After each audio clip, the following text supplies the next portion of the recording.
Today we are visiting a family in Wareham who is living with a rare genetic disorder, Osteogenesis Imperfecta.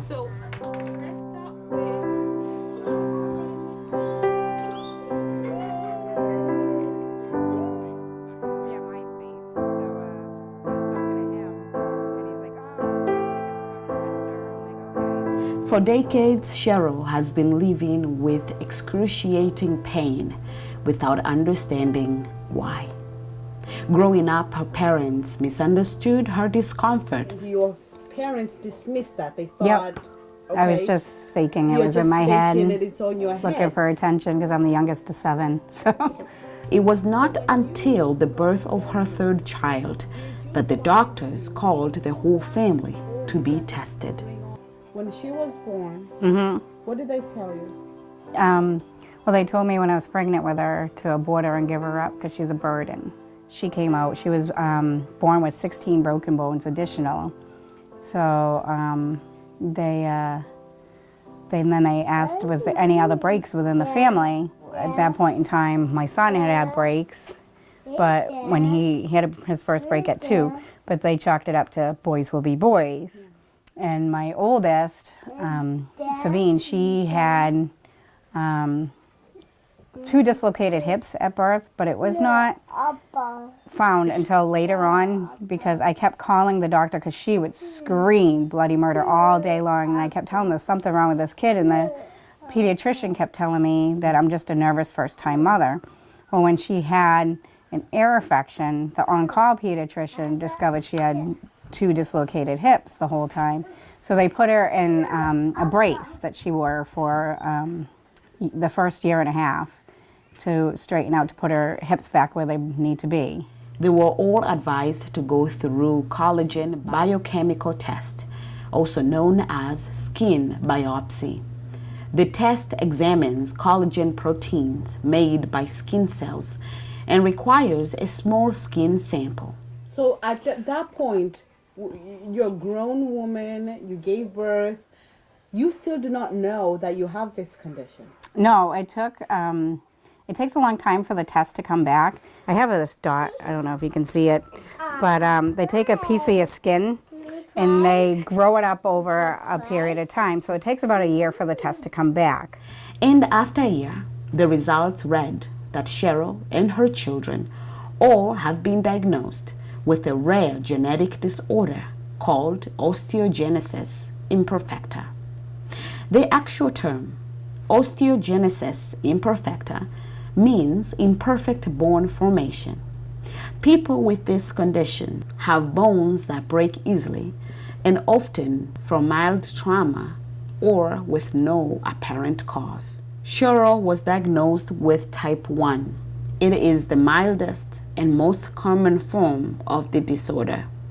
It accounts for 50% of the total Osteogenesis Imperfecta population. So when you got the diagnosis, did you find relief from that, or did that just bring on even more questions?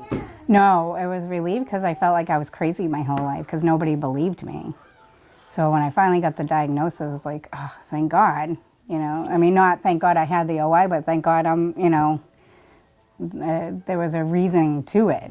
Haley was diagnosed with both type 2 and type 3. Type 2 is the most severe form of the disorder. Infants with type 2 usually die within weeks of delivery. They told me she would make it 2 weeks at birth, if that, take her home, love her, and that's it. Mine is extremely rare. There's only, myself included, there's only 6 of us left with the rare type that I do have. And with my type, I'm also a little person on top of having the OI. Okay. So I kind of have different challenges than my sister and my brother. James was diagnosed with type 1. He has had over 150 broken bones. Life growing up came with specific limitations. I was younger when I got diagnosed, so I didn't really, it was pretty much, you can only do this, and that's it. And that's it. So like going through schooling, I couldn't do recess, I couldn't do gym, I couldn't do any contact sports. So like they'd have track and field day. I could only do so many of those activities during track and field day. James's 3-year-old daughter is also diagnosed with osteogenesis imperfecta type 1, and so far she has suffered through 6 broken bones. What has been the difficult part of living with this condition? I have to say, part of the problem that you have, because unlike Haley, she's a little person, but with us, we look fine to people. It's always explaining yourself with this condition. You always got to explain this, explain that, explain this, explain that. Yes, you're educating people. It's exhausting. But it's exhausting. It is. You need a nap after explaining a few things. What have they said in terms of the progression, especially for you too? What does this mean as you age? It starts off with when you're younger, it's somewhat slow. Okay. Hit puberty, it picks up a little bit, slows down, and then as you get older, it picks back up. That's what happened with me. It's like a roller coaster. What do you feel the condition has taken away from you? The limitations on certain things. Yeah. Yeah. With me, I have COPD now because of it. And I feel like it's taken some of my, like people, like they invite you to weddings and they invite you to birthday parties. And, you know, when you say you can't go because your kid's broken or you're broken, and you just feel awful because, you know, you can't get out to do things that other people can do. Yeah. What are you guys afraid in relating to this condition? I don't think there's any more fears anymore. Yeah. We've lived through them all. Yeah. Really, James? I Really? think there is one fear for me, and that's not knowing when Yeah, the for her. next surgery or next break's coming. That's probably my fear. Is between me and Mom, we're racking up surgeries. I'm on 27. She's on 27. They modified their house to accommodate Haley and Cheryl downstairs to minimize accidents. Okay, guys, so I'm going to show you guys my room. So everything is modified to my size. I have my chair right here. So when I'm broken, I don't just have to sit in bed. I can just sit and still not be in bed. So my bed is lowered. My dad actually had to customize my bed. So my bed is just a steel frame, but they cut the wheels off. It's lower, and I can just sit easily. Yes, you can get in and out from your bed easily. Yeah. And in many ways, Haley is just a normal 20-year-old young woman with friends, interests, and on the quest of finding her footing in the world. Who did all this, Haley? Look at this decoration. Some of this decoration, actually, I cannot take all the credit. Okay. I have to give a lot of credit to my best friend, Greg.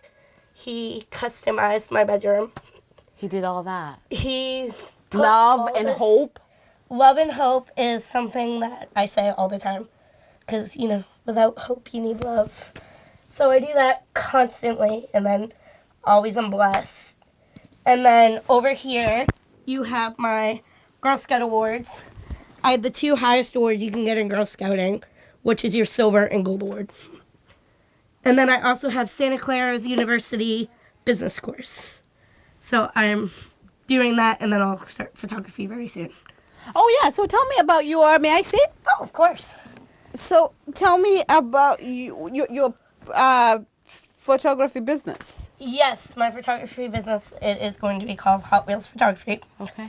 But it will be a hobby, not a business.